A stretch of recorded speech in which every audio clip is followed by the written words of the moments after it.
리스트로벨 그 목사님이 쓴 예수는 역사다 라고 하는 제목의 책이 있습니다. 예수는 역사다 라고 하는 책입니다. 리스트로벨 그 목사님은 목사가 되기 전에 철저하게 아주 무신론 신자였답니다.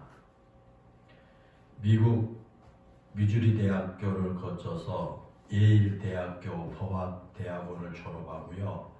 시카고의 어느 일간 신문에 최연소로 입사를 해서 14년 동안 그 신문사에서 법률을 담당하는 그 기자로 일을 했습니다. 그는 아주 그 냉소적인 무신론자였을 뿐만 아니라 교회에 대한 그런 적대감으로 가득 차 있는 그런 사람이었습니다.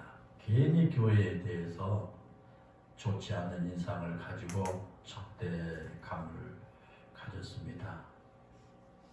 그러던 그가 지금은 목사가 됐습니다. 그리고 그는 자신이 무신론자에서 목사로 변화되는 그 과정을 책으로 썼는데 그게 예수는 역사다, 예수는 역사다라고 하는 그 책을 쓰게 된 겁니다. 그는 어느 날 자기 가족과 함께 저녁 식사를 하던 자리에서 딸이 그 음식을 먹던 중에 기도가 막혀서 질식사를 할 위기에 처하게 됐습니다. 그때 한 크리스천 간호사의 그 응급 상황에서 다시 살아나게 되었고요. 그 고마운 크리스천 간호사의 전도로 그의 아내가 됐습니다. 무신론자를 읽고 기도하던 그 아내가 이러다가 사실도 아닌 허구인 예수를 믿는 사람이 될까 봐서 아내에게 교회를 다녔습니다. 그러나 그 아내가 계속해서 예수를 믿겠다고 하자 가정에 갈등이 생겼습니다.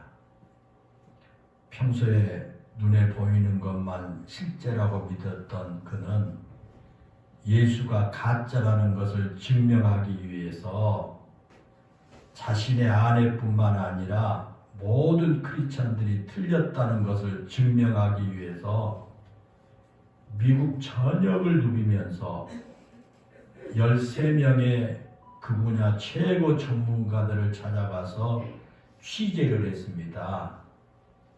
그 취재한 목적은 단 하나입니다. 이 기독교 복음의 핵심인 예수의 죽음과 예수의 부활은 거짓이었다라는 것을 증명하기 위해서 미국 전역을 다니면서 그 분야의 최고 권위자들인 13명과 함께 대화를 하면서 취재를 한 겁니다. 그렇게 각 분야의 최고 권위자 13명을 인터뷰하고 난 후에 지독한 그 무신론자였던 리스트로벨이 예수는 역사다라고 하는 결론을 얻게 됩니다. 예수님에 대한 이야기가 모두 허구가 아니라 사실이다라는 것입니다. 그래서 그는 그 불신자에서 예수님의 십자가와 부활이 허구가 아닌 실제 일어난 역사임을 전하는 그런 목회자가 되었다라고 하는 실화입니다. 여러분, 우리가 이해되고 논리를 통해 증명이 되어야만 예수님께서 부활하신 것이 아닙니다. 성경은 이미 증언하고 있습니다. 예수님이 부활했다는 것을 증언합니다. 십자가에 죽으신 예수님께서 부활하셨다라고 성경은 증언하고 있습니다. 앞에서 말씀드린 그 책의 저자인 리스토로벨 목사님은 자신이 가진 논리를 통해 예수님의 부활이 이해되고서야 예수님을 믿게 됐습니다. 그런데 우리에게는 그 목사님만큼의 논리나 명석한 머리를 가지고 있지 않습니다. 그럼에도 불구하고 감사한 것은 우리가 굳이 증명하지 않아도 예수님의 부활을 믿어진다는 것, 우리는 정말 감사한 일입니다. 어떤 명확한 설명이나 증거가 필요 없이 예수님 큰 감사인지 모릅니다. 논리적으로 이해가 되고 과학적으로 증명되어야만 믿을 수 있다면 어찌 우리같이 머리가 좋지 않는 사람은 평생 연구하고 노력해도 예수님을 믿지 못했을 것입니다. 그런데 하나님께서 우리에게 은혜를 주셔서 논리적으로 따지지 않아도 예수님의 십자가가 나의 구원이 됨을 믿게 하셨고, 과학적으로 논증이 되지 않아도 예수님의 부활이 믿어지게 된 것입니다. 우리는 예수님의 부활을 증명하는 이유가 없습니다. 굳이 예수님의 부활을 증명하려고 우리가 있을 필요가 없습니다. 이미 수없이 많은 사람들이 예수님의 부활을 경험으로 증명해 주었기 때문입니다. 그 가운데 한 사람이 리스크로벨 목사님인 줄로 믿습니다.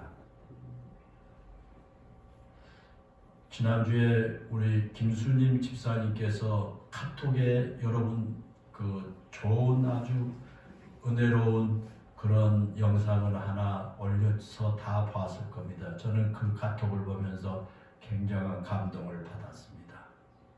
우크라이나의 그 전쟁통에 지금 한 2달 동안 그 아주 수많은 사람들이 10,000명 이상이 죽어나가고 막 쑥대밭의 그 전쟁터에서 부활절을 맞이해서 그 군인들이 질서정연하게 그 십자가를 지신 예수님을 이렇게 메워서 그 행진하는 그 모습을 보면서 바로 그 자리에 이 포탄이 미사일이 떨어질 줄도 모르는데 그들은 평안한 모습으로 질서정연하게 수많은 구인들이 행진하는 그 모습을 보면서 그들에게 그 부활의 예수 그리스도가 그들 마음속에 있고 또 그래서 그들이 그런 이제 진정한 행사를 하게 된 거다라는 생각을 하면서 가슴이 찡하는 것을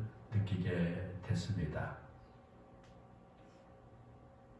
많은 사람들이 예수 그리스도의 십자가의 죽음을 부인하고 예수 그리스도의 부활을 부인하고 또 그 예수 그리스도는 부활하지 못했다라고 하는 걸 증명하기 위해서 많은 사람들이 그렇게 노력을 했지만 그런 사람들 모두가 결국 끝은 예수 그리스도는 부활했다라고 하는 결론을 갖게 된 것입니다. 그리고 예수님의 부활을 경험한 사람들의 이야기가 성경 속에 많이 등장합니다. 그 가운데 한 사람이 오늘 본문에 나온 사도 바울입니다. 우리가 잘 아는 것처럼 사도 바울은 기독교를 무지하게 박해했던 사람이었습니다. 유대교에 철저했던 그의 입장에서 나사렛 예수가 메시아라고 하는 사실은 절대로 이해할 수가 없는 일이었습니다. 비록 자신은 그 예수님을 직접 만나 예수님의 제자들이나 예수님을 따르던 사람들의 주장에 대해서 절대로 동조할 수가 없었습니다. 그래서 사내들인 공회 앞에서 당당하게 나사렛 예수를 메시아라고 증언한 스데반을 유대교의 대적자로 생각하고 죽이는 일에 앞장, 그리고 거기에 이 지구상에서 예수님을 믿는 사람들 아예 뿌리채 뽑아버리고 싶었습니다. 그래서 스스로 대제사장에게 가서 예수님을 믿는 사람들을 체포할 수 있는 권한을 내게 달라고 해서 멀리 다메섹으로 갔습니다. 거기에 예수님을 믿는다는 이유로 박해를 받은 사람들이 다메섹에 피신했다는 그 사실을 알고 다메섹으로 간 겁니다. 그런데 그가 다메섹 거의 가까이 왔을 때 그는 큰 충격적인 사건을 경험하게 됩니다. 갑자기 하늘에서 큰 빛이 그에게 비쳤습니다. 눈을 뜰 수가 없을 정도로 강력한 빛이었습니다. 너무 강력한 빛 때문에 땅에 엎드려져서 일어나지를 못하고 땅에 엎드려졌는데 거기서 신비한 소리가 들렸습니다. 사울아 사울아 내가 왜 나를 받게 하느냐 라고 하는 그런 세미한 음성이 들려옵니다. 이와 같이 사도 바울이 부활하신 예수님을 만난 겁니다. 만약 예수님이 죽음에서 부활하지 않으셨다거나 유대교의 종교 지도자들이 주장한 것처럼 예수님이 부활하셨다고 말한 것이 그의 제자들이 꾸며낸 이야기에 불과했다면 예수님이 자신 앞에 나타날 수가 없었을 겁니다. 그런데 지금 자신 앞에 부활하신 예수님께서 나타나셨습니다. 이것은 분명히 예수님이 부활했다라고 하는 증거입니다. 그 놀라운 경험을 통해서 사도 바울의 삶이 완전히 달라졌습니다. 예수님을 믿는 사람을 체포하기 위해서 다메섹으로 올라가던 사도 바울이었는데 부활하신 예수님을 만나고 난 후에는 오히려 그 예수님이 메시아라고 증거하면서 다녔습니다. 예전에는 자신이 그랬던 것처럼 십자가에 죽으신 예수님이 하나님의 메시아라고 증거할 때 그에게도 엄청난 핍박이 있었습니다. 자신을 죽이겠다는 유대인들이 가는 곳마다 그를 괴롭혔습니다. 그럼에도 불구하고 사도 바울은 그 어떤 위협에도 굴하지 않고 예수님의 복음을 증거했습니다. 목숨을 걸고 복음을 위한 삶을 살게 된 것입니다. 사랑하는 여러분, 사도 바울이 그렇게 변화된 이유가 무엇입니까? 무엇이 사도 바울로 하여금 그런 큰 변화를 가져오게 했을까요? 예수님을 믿는 사람들을 그렇게도 핍박했던 그가 어떤 핍박에도 굴하지 않고 예수님을 그리스도 메시아라고 목숨을 걸고 증거했던 이유가 무엇일까요? 그 이유는 간단합니다. 그가 부활하신 예수님을 만났기 때문입니다. 그가 직접 다메섹으로 올라가다가 부활하신 예수님께서 나타나서 사울아 사울아 내가 어찌하여 나를 받게 하느냐라고 하는 그 음성을 듣고 부활의 그 예수님을 만났기 때문에 그의 삶이 완전히 변화됐다라는 것입니다.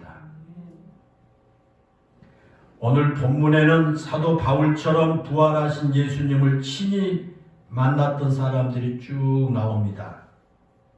예수님의 제자였던 게바, 이 게바는 베드로입니다.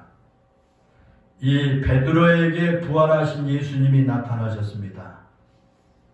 베드로뿐만 아니라 12 제자에게도 나타나셨고 심지어 500여 명의 형제들에게도 나타나셨습니다.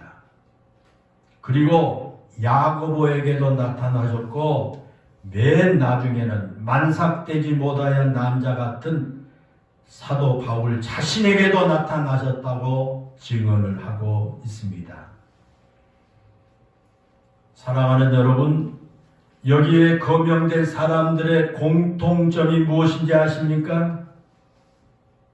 모두가 다 부활하신 예수님을 만나기 전에는 한없이 나약했던 사람들이었다는 것입니다. 베드로는 3년 동안 예수님의 제자로 예수님과 함께 다니면서 온갖 신비한 일을 경험했습니다. 예수님께 행하신 기적을 수없이 보았고요. 예수님의 가르침을 누구보다도 많이 들었습니다. 그런 그가 예수님께서 붙잡혀 대제사장에게 신문을 당하실 때는 어떻겠습니까? 여종 앞에서 예수님을 3번씩이나 모른다고 부인했던 그런 사람이 베드로입니다. 그런 베드로가 부활하신 예수님을 만나고 나서는 산에 드는 공회 앞에서도 당당하게 예수가 메시아라고 증언했고, 예수님의 복음을 전하지 못하도록 온갖 매질을 다 당하고 위협을 당했지만 거기에 굴하지 않고 목숨을 걸고 복음을 전하는 일에 생명을 다치지 않았습니까? 나머지 제자들도 베드로와 조금도 다르지 않았습니다. 그들 모두가 예수님께서 체포당하실 때 두려워서 뿔뿔이 흩어졌고요. 예수님께서 십자가에 고통스럽게 죽어갈 때 요한을 제외한 어느 누구도 골고다 언덕에 찾아오지 않았습니다. 그렇게 비겁하고 두려움에 떨었던 제자들이었는데 부활하신 예수님을 만나고 나서는 모두가 다 예수님을 위해 목숨을 바쳐서 복음을 전하는 전도자가 되었지 않습니까?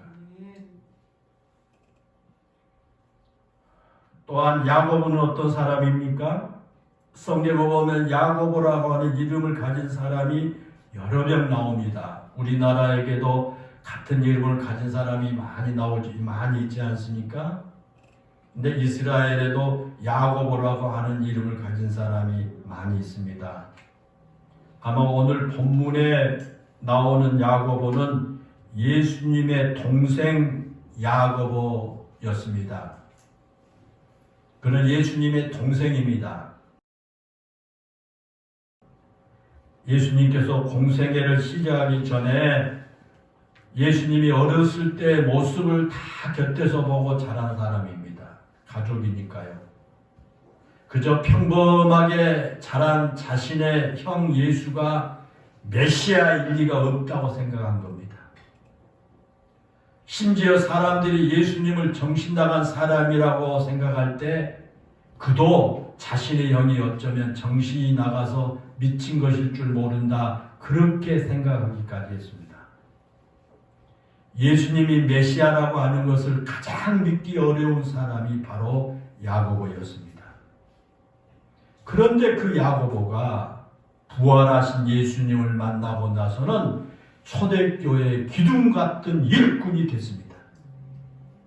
사도행전 15장에 보면 처음 예루살렘 공회가 열릴 때 의장의 역할을 했던 사람이 바로 이 야고보였습니다. 그만큼 초대교회에서 역할을 했던 사람입니다. 그가 그렇게 변화된 이유는 오직 하나입니다. 부활하신 예수님을 만났기 때문입니다. 그저 평범한 자기 형인 줄 알았는데 그 형이 하나님의 아들이시며 메시아였음을 부활을 통해서 분명하게 경험하게 된 겁니다. 그래서 그는 예수님의 복음을 증거하는 삶을 살다가 돌에 맞아서 순교하게 된 것입니다.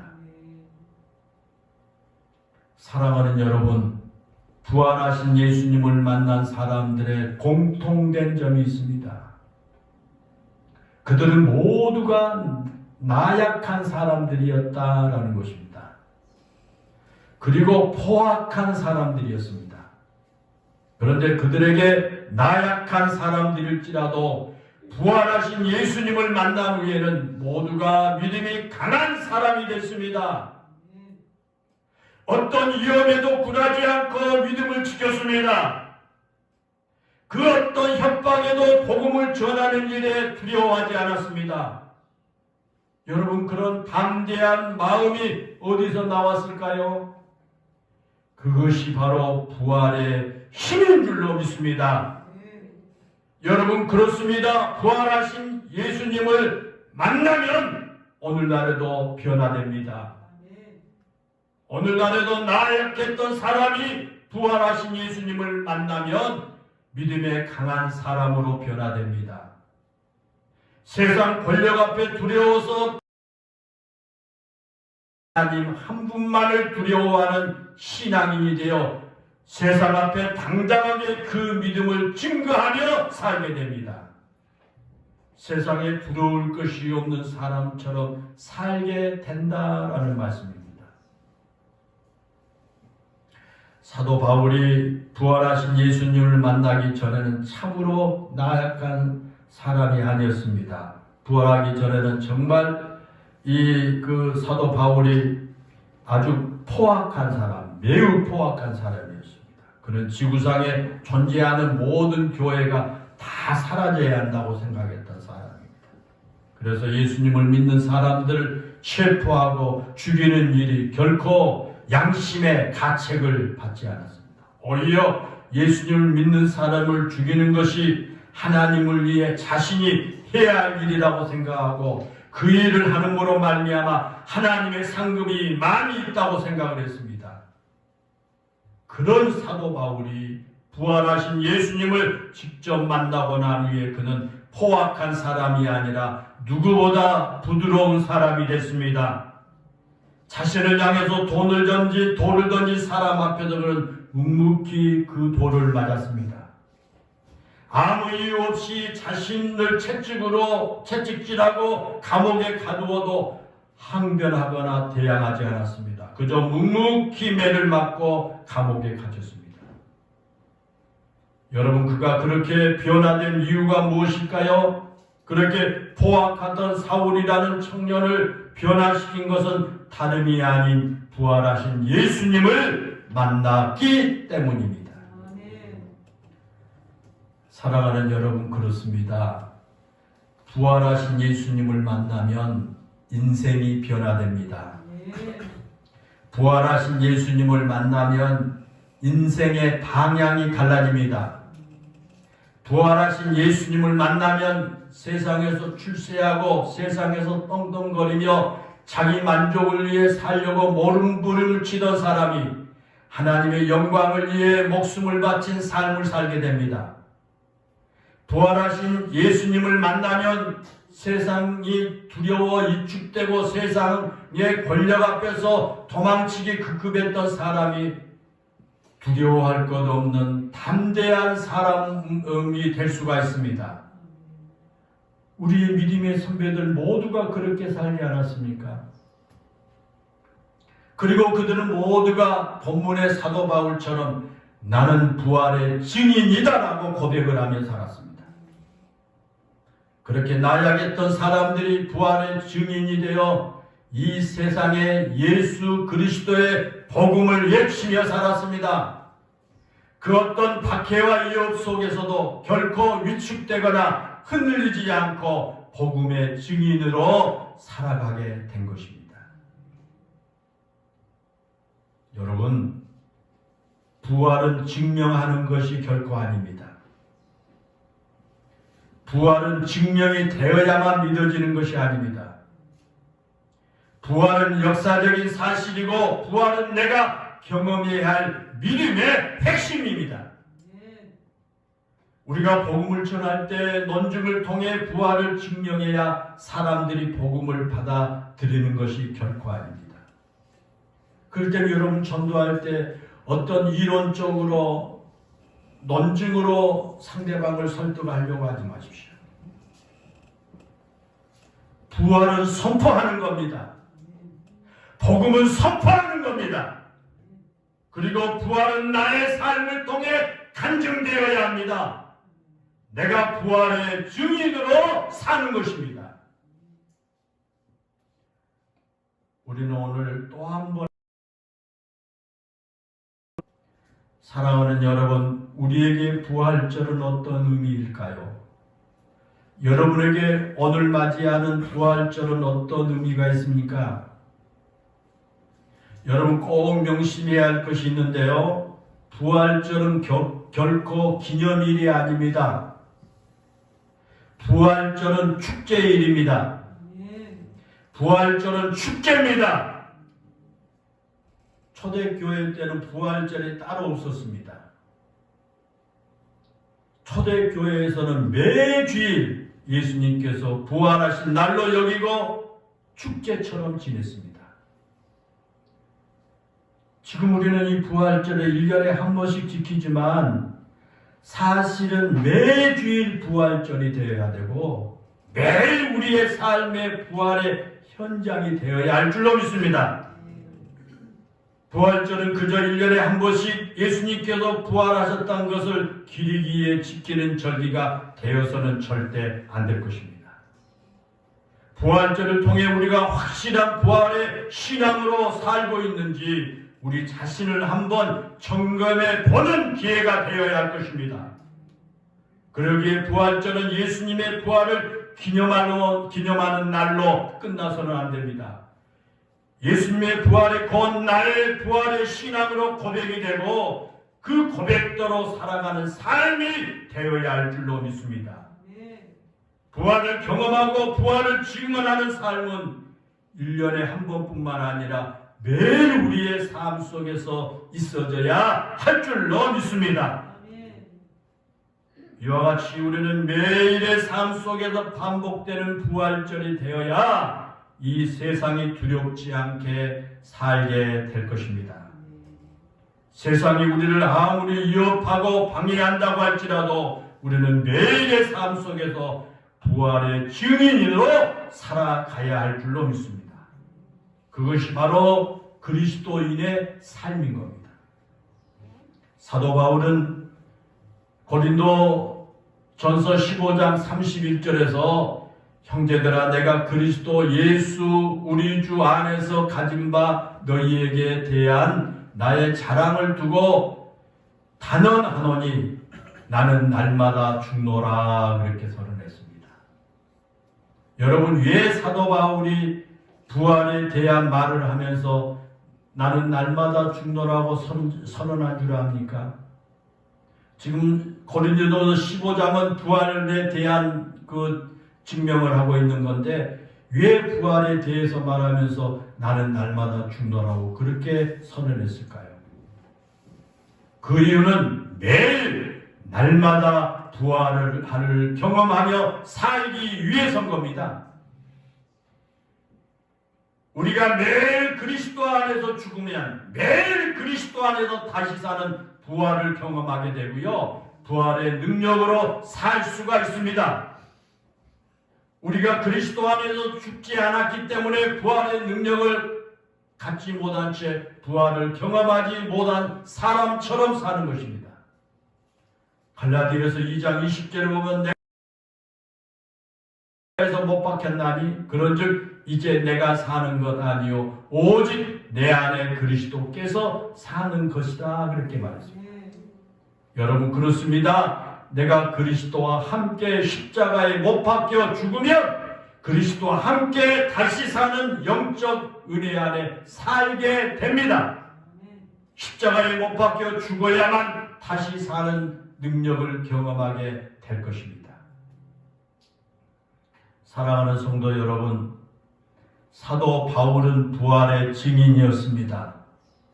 이제 오늘 이 시대에 우리가 부활의 증인이 되어야 합니다. 그런데 우리가 부활의 증인으로 살기 위해서는 내가 부활을 경험해야 됩니다. 내가 부활을 경험하지 못하고 어떻게 부활의 증인이 되겠습니까? 내가 부활을 경험하기 위해서 어떻게 해야 합니까? 내가 예수님과 함께 십자가에 못 박힘을 통해서 죄된 내 자아가 죽고 예수님과 함께 다시 살아남으로 부활을 경험하게 될 줄로 믿습니다. 그러면 우리가 이 세상 그 누구 앞에서도 주눅들거나 두렵지 않는 담대한 부활의 증인으로 살 수가 있을 것입니다. 하나님은 오늘도 우리가 부활의 증인으로 살기를 원하십니다. 하나님은 오늘도 우리가 이 세상에 하나님 나라를 이루어 가기를 원하십니다. 예수님의 부활을 믿고 체험한 우리 모두가 날마다 이 부활의 증인으로 살아가기를 주님의 이름으로 축원합니다. 기도하겠습니다.